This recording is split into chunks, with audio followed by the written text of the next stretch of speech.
ಬಂಧುಗಳೇ ನಮಸ್ಕಾರ, ಹೇಗಿದ್ದೀರಿ ನೀವೆಲ್ಲರೂ? ನಾನು ಸುಬ್ರಹ್ಮಣ್ಯ ಎಸ್ ಹಂಡಿಗೆ. ಬಂಧುಗಳೇ, ಇದು ಪ್ರತಿ ಯುವಕ ಯುವತಿಯರು ಗಮನಿಸಲೇಬೇಕಾಗಿರುವಂಥ ಸ್ಟೋರಿ. ಇತ್ತೀಚೆಗೆ ಯುವ ಜನತೆಯ ಈ ಹುಚ್ಚಾಟ, ಅತಿರೇಕದ ವರ್ತನೆ ಅಥವಾ ತಮಾಷೆಗೆ ಅಂಥೇಳಿ ತೀರಾ ರಿಸ್ಕ್ ತೆಗೆದುಕೊಳ್ಳೋದು, ಇಂಥದ್ದೆಲ್ಲವೂ ಕೂಡ ಜಾಸ್ತಿ ಆಗ್ತಾ ಇದೆ. ಎಲ್ಲ ತಮಾಷೆಗೂ ಎಲ್ಲ ಹುಚ್ಚಾಟಕ್ಕೂ ಒಂದು ಇತಿಮಿತಿ ಇದ್ದರೆ ಒಳ್ಳೆಯದು. ಅದು ತೀರಾ ಅತಿರೇಕಕ್ಕೆ ಹೋಗಿಬಿಟ್ರೆ ನಮ್ಮ ಪ್ರಾಣಕ್ಕೆ ಕುತ್ತು ತಂದುಕೊಳ್ಳುವಂಥ ಪರಿಸ್ಥಿತಿ ಎದುರಾಗಿ ಬಿಡುತ್ತೆ. ನಾವೇನೋ ಪ್ರಾಣ ಬಿಟ್ಟುಬಿಡ್ತೀವಿ ಅಂತ ಇಟ್ಕೊಳ್ಳಿ, ಆದರೆ ಹೆತ್ತು ಹೊತ್ತು ಸಾಕಿ ಸಲಹಿದಂಥ ಅಪ್ಪ ಅಮ್ಮನ ಪರಿಸ್ಥಿತಿ ಏನಾಗಬೇಡ. ಕಷ್ಟಪಟ್ಟಿರ್ತಾರೆ, ನಮ್ಮನ್ನು ಒಂದು ಹಂತಕ್ಕೆ ತಂದಿರ್ತಾರೆ. ಇನ್ನೇನು ನಮ್ಮಿಂದ ಅವರಿಗೆ ಫಲ ಸಿಗಬೇಕು ಅನ್ನುವ ಸಂದರ್ಭದಲ್ಲಿ ನಾವೇ ಈ ಭೂಮಿಯನ್ನು ಬಿಟ್ಟು ಹೊರಟೋಗಿಬಿಟ್ರೆ ಜೀವನ ಪರ್ಯಂತ ಕೊರಗುವಂಥ ಪರಿಸ್ಥಿತಿ ಅವರದ್ದು, ಜೀವನ ಪರ್ಯಂತ ಕಷ್ಟಪಡುವಂಥ ಪರಿಸ್ಥಿತಿ ಅವರದ್ದು. ಹೀಗಾಗಿ ಅತಿರೇಕದ ವರ್ತನೆ, ಅತಿರೇಕದ ತಮಾಷೆ ಮಾಡೋಕ್ಕೂ ಮುನ್ನ ಅಪ್ಪ ಅಮ್ಮ ನಿಮ್ಮ ಕಣ್ಣು ಮುಂದೆ ಬರಲಿ. ಯಾಕೆ ಈ ಮಾತನ್ನು ಹೇಳ್ತಿದ್ದೀನಿ ಅಂದರೆ, ಗಂಗಾವತಿಯಲ್ಲಿ, ಕೊಪ್ಪಳದ ಗಂಗಾವತಿಯಲ್ಲಿ ಅಂಥದ್ದೇ ಒಂದು ಘಟನೆ ಇದೀಗ ನಡೆದಿದೆ. ಸಾಮಾಜಿಕ ಜಾಲತಾಣ ಸೇರಿದಂತೆ ಸಾಕಷ್ಟು ಕಡೆಗಳಲ್ಲಿ ಚರ್ಚೆ ಆಗ್ತಿರುವಂಥ ಸಂಗತಿ ಅದು.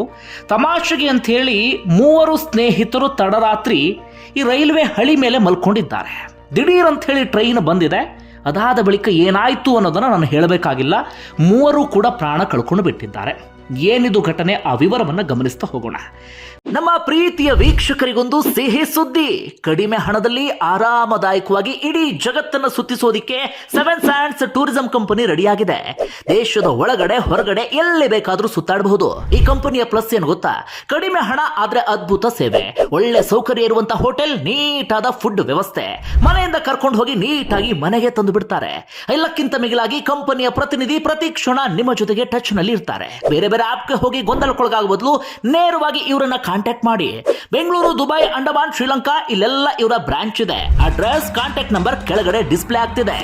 ನಾನು ಆಗಲೇ ಹೇಳಿದ ಹಾಗೆ ಬಂಧುಗಳೇ, ಈ ಘಟನೆ ನಡೆದಿದ್ದು ಕೊಪ್ಪಳದ ಕನಕಗಿರಿ ಭಾಗದಲ್ಲಿ, ಗಂಗಾವತಿಗೂ ಕೂಡ ತೀರಾ ಸಮೀಪದಲ್ಲಿ.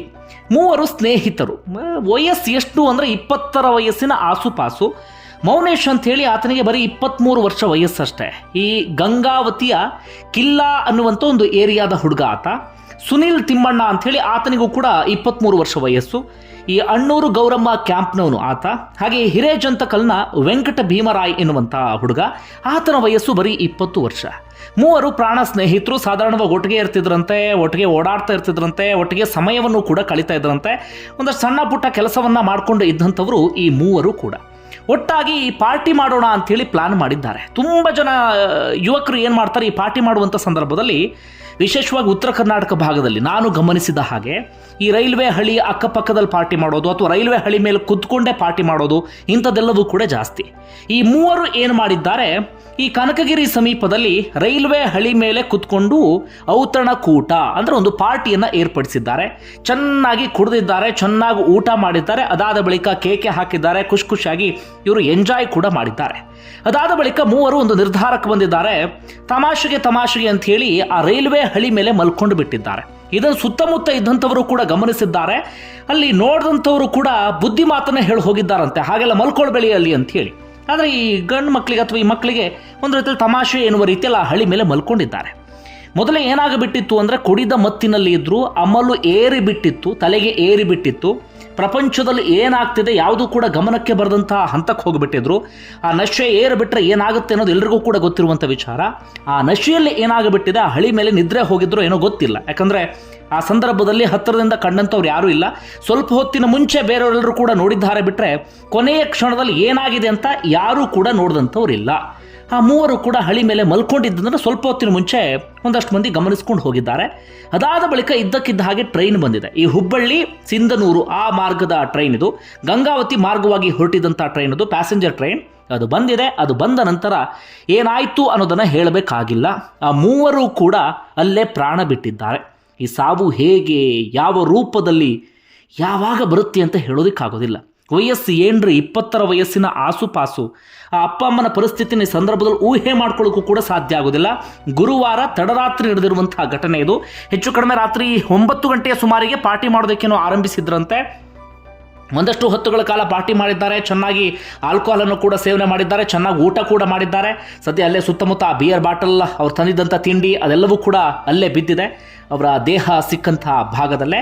ಕೊನೆಯದಾಗಿ ಮೂವರು ಕೂಡ ಆ ಪ್ರಾಣ ಸ್ನೇಹಿತರು ಒಟ್ಟಿಗೆ ಪ್ರಾಣವನ್ನು ಕಳ್ಕೊಳ್ಳುವಂಥ ಪರಿಸ್ಥಿತಿ ಎದುರಾಗಿ ಬಿಡ್ತು. ಬಂಧುಗಳೇ, ಈ ಕಾರಣಕ್ಕಾಗಿ ಹೇಳೋದು, ತಮಾಷೆ, ಹುಚ್ಚಾಟ, ಅತಿರೇಕದ ವರ್ತನೆ ಇದೆಲ್ಲದಕ್ಕೂ ಕೂಡ ಒಂದು ಮಿತಿ ಇರಲಿ. ತೀರಾ ಅದು ಬೇರೆ ರೂಪಕ್ಕೆ ಹೋಗಬಾರ್ದು. ಒಂದಷ್ಟು ಜನರಿಗೆ ಎಚ್ಚರಿಕೆಯ ಸಂದೇಶ ಆಗಲಿ ಅಥವಾ ಒಂದಷ್ಟು ಜನ ಇದನ್ನು ನೋಡಿ ಆದರೂ ಕೂಡ ಜಾಗೃತರಾಗಲಿ ಎನ್ನುವ ಕಾರಣಕ್ಕಾಗಿ ಈ ವಿಡಿಯೋವನ್ನು ನಿಮ್ಮ ಮುಂದೆ ಇಟ್ಟೆ. ಯಾಕಂದರೆ ಇಂಥದ್ದೇನು ಹೊಸದಲ್ಲ, ನಾವು ಪದೇ ಪದೇ ಇಂಥದ್ದು ನೋಡ್ತಾನೆ ಇದ್ದೀವಿ. ಅದರಲ್ಲೂ ಕೂಡ ಇತ್ತೀಚಿನ ಯುವ ಜನತೆ ಅವರಿಗೆ ಬುದ್ಧಿವಾದವನ್ನು ಹೇಳೋದಕ್ಕೆ ಯಾರಿಗೂ ಕೂಡ ಸಾಧ್ಯ ಆಗೋದಿಲ್ಲ. ವಿಪರೀತ ನಾವೇ ಬುದ್ಧಿವಂತರು ಎನ್ನುವ ರೀತಿಯಲ್ಲಿ ಅವರೆಲ್ಲರೂ ಕೂಡ ಓಡಾಡ್ತಿರ್ತಾರೆ. ಅಪ್ಪ ಅಮ್ಮನಿಂದ ಹಿಡಿದು ಯಾರಿಗೂ ಕೂಡ ಅವರಿಗೆ ಬುದ್ಧಿ ಮಾತನ್ನು ಹೇಳೋದಕ್ಕೆ ಸಾಧ್ಯ ಆಗೋದಿಲ್ಲ. ಈ ರೀತಿಯಾದಂಥ ಎಡವಟ್ಟನ್ನು ಮಾಡ್ಕೊಂಡು ಬಿಡ್ತಾರೆ. ಒಮ್ಮೊಮ್ಮೆ ಪ್ರಾಣಕ್ಕೆ ಕುತ್ತು ತಂದುಕೊಂಡು ಬಿಡ್ತಾರೆ. ಇಂಥದೆಲ್ಲ ಮಾಡೋಕ್ಕೂ ಮುನ್ನ ಸ್ವಲ್ಪ ಅಪ್ಪನಮ್ಮನ ಬಗ್ಗೆ ಪ್ರತಿಯೊಬ್ಬರು ಯೋಚನೆ ಮಾಡಲೇಬೇಕು. ನಿಮ್ಗೇನು ಅನಿಸುತ್ತೆ ಅಂತ ಕೇಳೋದಕ್ಕೆ ಹೋಗೋದಿಲ್ಲ.